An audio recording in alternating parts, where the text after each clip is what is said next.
Next हमारा जो होता है कि इकोलॉजी के अंदर जो क्लाइमेट फैक्टर्स होते हैं, क्लाइमेटिक फैक्टर्स जो होते हैं वो किस तरह से, क्लाइमेटिक फैक्टर्स जो हैं वो लिविंग बींग्स को इफ़ेक्ट करते हैं। जैसे इसमें क्लाइमेटिक लिविंग बींग्स जैसे प्लांट्स और एनिमल्स हो गए, उसके चारों ओर स्थित वातावरण के द्वारा प्रत्यक्ष या अप्रत्यक्ष प्रभाव जब डाला जाता है तो उसे हम पर्यावरण कहते हैं। तो ये क्लाइमेटिक फैक्टर्स हैं। तो क्लाइमेटिक फैक्टर्स क्या क्या क्या हो गए, पहले अगर हम इसी टॉपिक के ऊपर देखें तो क्लाइमेटिक फैक्टर्स जो होता है, हमने देखा कि सनलाइट है, एयर है, वाटर है, रेन है, टेम्परेचर है, ह्यूमिडिटी है, मॉइस्चर है, सॉइल है, वाटर है, ये सब क्लाइमेटिक फैक्टर्स जो होते हैं। ड्यूरेशन ऑफ लाइट है, ये सब, रेंज ऑफ विंड, हवा का कम होना, ज़्यादा होना, आंधी तूफान, ये सब क्लाइमेटिक फैक्टर्स जो होते हैं वो पर्यावरण, वातावरण है, पर्यावरण के अंदर आते हैं, जो कि प्लांट्स और एनिमल पर या तो डायरेक्ट इफेक्ट डालेंगे या इनडायरेक्ट इफेक्ट डालेंगे, जिसे ही हम यहाँ पर पर्यावरण कहते हैं। तो क्लाइमेटिक फैक्टर के अंदर 2 टाइप्स के उसके कंपोनेंट्स होते हैं। कंपोनेंट्स ऑफ एनवायरमेंट्स को हमने 2 भागों के अंदर बांटा है। सबसे पहले बायोटिक कंपोनेंट्स देखिए, तो यहाँ पर बायोटिक कंपोनेंट्स के अंदर प्लांट्स और एनिमल्स जो होते हैं वो बायोटिक, और इसके अलावा जितने भी माइक्रो ऑर्गेनिजम्स होते हैं जैसे बैक्टीरिया है, फंजाइज है, ये जो हैं वो माइक्रो ऑर्गेनिजम्स भी बायोटिक कंपोनेंट्स के अंदर ही शामिल किए जाते हैं। जितने भी प्लांट और एनिमल्स के अंदर जो है, जब बॉडी का प्रिपरेशन होता है, बॉडी का निर्माण होता है, तो जो कंपोनेंट्स होते हैं वो कॉम्प्लेक्स फॉर्म में उसके अंदर होते हैं। लेकिन वो जब डेड हो जाते हैं, प्लांट और एनिमल के डेड होने पर ये जो कंपोनेंट्स होते हैं जो कॉम्प्लेक्स फॉर्म में होते हैं, उनको सिंपलर फॉर्म में कन्वर्ट करने का काम जो है वो माइक्रो ऑर्गेनिजम्स के द्वारा किया जाता है। तो ये भी बायोटिक कंपोनेंट्स का ही एक पार्ट होता है। इसी तरह एबायोटिक कंपोनेंट्स को हम यहाँ पर फिजिकल कंपोनेंट्स भी कहते हैं। जैसे एबायोटिक में लाइट है, सॉइल है, टेम्परेचर है, एटमॉस्फेयर है, वाटर है, ह्यूमिडिटी है, एयर है और गैसेस है। तो इसको हम एबायोटिक कंपोनेंट्स या फिजिकल कंपोनेंट्स भी यहाँ पर कहते हैं। तो यहाँ पर देखें तो हम कंपोनेंट्स हैं, तो कंपोनेंट्स को आइसोलेटेड या पृथक्कृत न करके संयोजित यानी कंजक्शन फॉर्म में वर्क करते हैं। तो हमने देखा कि पर्टिकुलर बायोटिक और एबायोटिक का आपस में इंटरकनेक्टेडिविटी रहती है। तो यहाँ पर ये दोनों संयोजित होकर या कंजुगेटेड होकर वर्क करते हैं, कार्य करते हैं। इस प्रकार एनवायरनमेंट फैक्टर्स का संयोजित रूप से प्रभावित करने की जो नेचर होती है, प्रवृत्ति होती है, उसे हम समग्रात्मक या समाकलित अवधारणा या होलिस्टिक कॉन्सेप्ट कहते हैं, जिसे सबसे पहले फ्रेडरिक ने 1927 के अंदर प्रस्तुत किया था। अब देखें तो concept of environmental factors, environmental के जो फैक्टर्स होते हैं उसका कॉन्सेप्ट देखें तो सबसे पहले जो है livings law of minimum. Livings ने अपना दिया था लॉ, अपना नियम दिया था, जिसको law livings of law of minimum दिया था 1840 में, जिसके अनुसार जो है अगर सभी तत्व पर्याप्त मात्रा में उपस्थित हैं प्लांट्स के अंदर, लेकिन कुछ तो है, कुछ तत्व जिनकी कम मात्रा भी प्लांट्स के अंदर होनी आवश्यक थी, और वह कम मात्रा भी प्लांट्स के अंदर अगर मौजूद नहीं होती है तो वह कम मात्रा भी प्लांट्स को इफ़ेक्ट करती है। तो इसे ही लिविंग्स लॉ ऑफ मिनिमम कहा जाता है, जिसे लॉ ऑफ लिमिटेड फैक्टर्स या लिमिटिंग फैक्टर्स भी कहा जाता है, जो कि ब्लैकमैन के द्वारा 1905 के अंदर दिया गया था। जिसके अंदर इस अगर नियम को देखें तो किसी भी कार्य की प्रक्रिया या फिजियोलॉजिकल प्रोसेस की जो रेट होती है, कार्य की प्रक्रिया की जो दर होती है, में केवल उस कारक द्वारा ही नियंत्रित होती है जो सबसे कम मात्रा के अंदर उपस्थित होता है। इसे हम लिमिटिंग फैक्टर्स कहते हैं। अगर हम देखें तो यहाँ पर इसको ऐसे भी समझ सकते हैं, प्लांट्स के अंदर माइक्रो न्यूट्रिएंट्स और मैक्रो न्यूट्रिएंट्स हमने पहले की टॉपिक्स में पढ़ सकता है। माइक्रो न्यूट्रिएंट्स और मैक्रो न्यूट्रिएंट्स, माइक्रो न्यूट्रिएंट्स जैसे जिंक है, फॉस्फोरस है, ये जब प्लांट्स के अंदर बहुत कम मात्रा में होते हैं तो उसके बाद भी प्लांट्स के अंदर सभी जो न्यूट्रिएंट्स होते हैं पर्याप्त मात्रा में होने के बाद भी ये अपना इफ़ेक्ट डाल देते हैं और प्लांट्स को इफ़ेक्ट करते हैं और प्लांट के अंदर किसी ना किसी प्रकार का डिसऑर्डर इसके अंदर प्लांट के अंदर सर्वाइव होता है। तो यहाँ पर इसी लॉ को यहाँ पर लिविंग्स लॉ ऑफ मिनिमम कहा गया है। दूसरा है law of range of tolerance. Law of range of tolerance का मतलब होता है सहन शक्ति की सामर्थ्य। तो किसी भी कारक की न्यूनतम या टू लो या अत्यधिक या टू मच मात्रा में वृद्धि या जनन पर प्रतिकूल प्रभाव डालता है, ठीक है। तो वह न्यूनतम अनुकूलतम अवस्था जिसमें कि किसी भी सजीव या लिविंग बीइंग का सर्वाधिक ग्रोथ करता है, इस नियम को यहाँ पर ये कहा जाता है कि जब कोई भी जो न्यूट्रिएंट्स है वो बहुत कम मात्रा में होगा या बहुत अधिक मात्रा में होगा, तभी वह प्लांट्स की किस चीज़ को इफ़ेक्ट करेगा, उसके ग्रोथ को, या तो उसकी ग्रोथ को इफ़ेक्ट करेगा या उसके रिप्रोडक्टिव फेज़ को पर इफ़ेक्ट डालता है, यानी प्रतिकूल प्रभाव यानी अनफेवरेबल इफ़ेक्ट डालता है। तो उसकी जो ये फेवरेबल स्टेज होती है जिसमें कि वो जो लिविंग बींग्स है वो सर्वाधिक ग्रोथ करता है। अगर वो लिमिटेड फैक्टर में होगा तो वो ग्रोथ करेगा, और अनलिमिटेड फैक्टर में होगा या तो बहुत कम होगा तो भी ग्रोथ रुक जाएगी, और बहुत अधिक होगा तो भी वो ग्रोथ पे डिसऑर्डर्स इफ़ेक्ट करता है। तो इस प्रकार का जो नियम है उसे law of range of tolerance या सामर्थ्यता का नियम कहा जाता है। इस नियम को दिया था शेल्फोर्ड के द्वारा, इसका नियम का निर्माण या ये नियम शेल्फोर्ड के द्वारा दिया गया था। अब हम यहाँ पर देखें तो कंपोजिशन ऑफ एटमॉस्फेयर।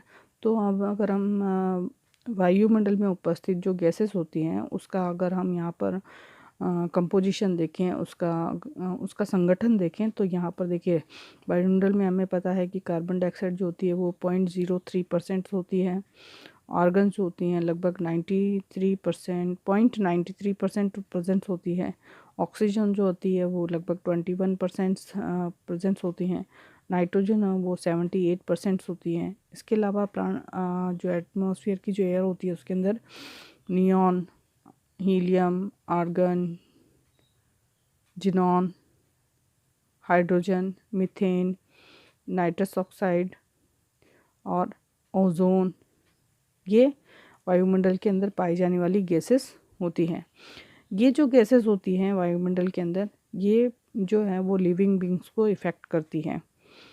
इनकी जो एटमॉस्फेयर के अंदर अगर जैसे देखें यहाँ पर एग्जांपल देखें, अगर कार्बन डाइऑक्साइड है तो कार्बन डाइऑक्साइड की जो थोड़ी सी भी अगर मात्रा बढ़ती है तो प्लांट्स के अंदर जो कैपेसिटी होती है, क्योंकि हमें पता है कि जो प्लांट्स होते हैं वो कार्बन डाइऑक्साइड को लेते हैं और ऑक्सीजन को छोड़ते हैं। तो एटमॉस्फेयर के अंदर कार्बन डाइऑक्साइड की मात्रा बढ़ने पर जो है वो चारों तरफ एक कवर का निर्माण हो जाता है, और कवर का निर्माण होने के कारण टेम्परेचर बढ़ जाएगा, और वापस जो टेम्परेचर बढ़ने के कारण जो है वो जो प्लांट्स होते हैं वो उनके अंदर वेजिटेशन जो होती है वो अर्थ से ख़त्म होने लगती है। तो ये कार्बन डाइऑक्साइड जो होती है अगर अधिक मात्रा में बढ़ेगी तो ये नेगेटिव इफ़ेक्ट इसके ऊपर डालती है। इसी तरह जो ऑक्सीजन है वो भी हमने देखा कि दोनों आपस में इंटरकनेक्टेड होती हैं। इसी तरह यहाँ नाइट्रोजन है, तो नाइट्रोजन भी जैसे नाइट्रोजन फिक्सेशन की प्रोसेस में अगर हम देखते हैं तो वायुमंडल में नाइट्रोजन 78% है, लेकिन प्लांट जो है वो इस नाइट्रोजन का उपयोग है वो डायरेक्ट नहीं कर पाते हैं। क्यों डायरेक्ट नहीं कर पाते? क्योंकि जो नाइट्रोजन है जो प्लांट्स है वो चाहे तो बिजली की कड़क के साथ नाइट्रस ऑक्साइड और नाइट्रेट के रूप में इसमें प्लांट्स को प्राप्त होती है, और वाटर के साथ ये सॉल्युबल होकर प्लांट्स की रूट्स के साथ जाकर प्लांट्स को प्राप्त होती है। या फिर देखें तो अगर कुछ बैक्टीरिया जो होते हैं वो लेग्यूम्स प्लांट्स के अंदर पाए जाते हैं, तो लेग प्रोटीन्स के द्वारा वायुमंडल की नाइट्रोजन को एब्जॉर्ब करते हैं और प्लांट्स को पहुंचाने का काम करते हैं। तो ये जो नाइट्रोजन है वो ये सभी कंपोनेंट्स जो होते हैं वो प्लांट्स की जो सेल्स होती हैं उसके सेल के प्रोटोप्लाज्म के अंदर प्रेजेंट्स होते हैं। तो इनका जो बैलेंस होता है उसी के आधार पर ये प्लांट्स की जो एक्टिविटीज़ होती हैं या प्लांट्स में डेवलपमेंट है, डिफरेंशिएशन है सेल का, और इलोंगेशन है, टिश्यूज़ का फॉर्मेशन है, ये उसको इफ़ेक्ट करते हैं। तो यहाँ पर देखिए ये जो इफ़ेक्ट है, effect on their gases on plants, these gases on plants, ये जो गैसेस हैं वो प्लांट्स के ऊपर इफ़ेक्ट डालती हैं। इसी तरह हमने देखा कि यहाँ पर जो ये है, ये गैसेस के द्वारा ही नाइट्रोजन फिक्सेशन का प्रोसेस किया जाता है। अब देखें कि वायुमंडल के अंदर ओजोन पाई जाती है, तो ओजोन क्या करती है, सनलाइट को, डायरेक्ट जो सनलाइट आती है उसके अंदर जो रेडिएशन एनर्जी होती है, उस रेडिएशन एनर्जी को जो ओजोन है वो ऑब्जर्व कर लेती है, और ऑब्जर्व करने के कारण ही जो ओजोन है वो डायरेक्ट अर्थ पर आकर इफ़ेक्ट प्लांट्स को या ह्यूमन बींग्स को इफ़ेक्ट करने से रोकती है। इसी तरह यूवी रेज़ है जो कि एटमॉस्फेयर में पाई जाती है सनलाइट के द्वारा, तो ये भी प्लांट्स को और एनिमल्स को इफ़ेक्ट करती हैं, तो इनको प्रोटेक्ट करने का काम यहाँ पर किया जाता है। अब हम यहाँ पर देखें तो स्ट्रक्चर ऑफ एटमॉस्फेयर, तो एटमॉस्फेयर की स्ट्रक्चर होती है जिसे 3 परतों के अंदर बांटा गया है। देखिए यहाँ पर देखें तो है, सबसे पहले आता है शोभमंडल, ये सबसे नीचे की लेयर होती है जो लगभग कितने किलोमीटर है, लगभग 18 किलोमीटर है इसकी ऊंचाई होती है, और इसमें जितने भी वातावरण के अंदर चेंजेस होते हैं, जैसे हैं बादलों का बनना है, आंधी है, तूफान है, आना है, मौसम का परिवर्तन होना है, इस तरह की जो घटनाएं होती हैं वो शोभमंडल में होती हैं। लगभग हम 165 मीटर की हाइट पर जाते हैं तो 1 डिग्री सेंटीग्रेड तापमान में कमी आ जाती है।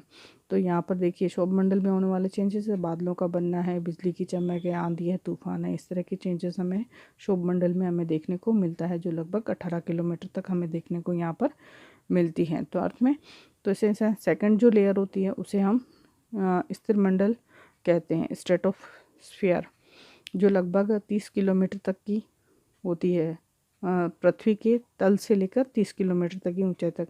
और इसी स्थिर मंडल के अंदर जो है वो ओजोन लेयर पाई जाती है, जो कि जो सनलाइट से आने वाली यूवी रेज जो होती हैं उनको एब्जॉर्ब करने का काम करती हैं, जिससे कि ये यूवी रेज जो है वो प्लांट्स पर और एनिमल्स पर डायरेक्ट इफ़ेक्ट न डाल सकें।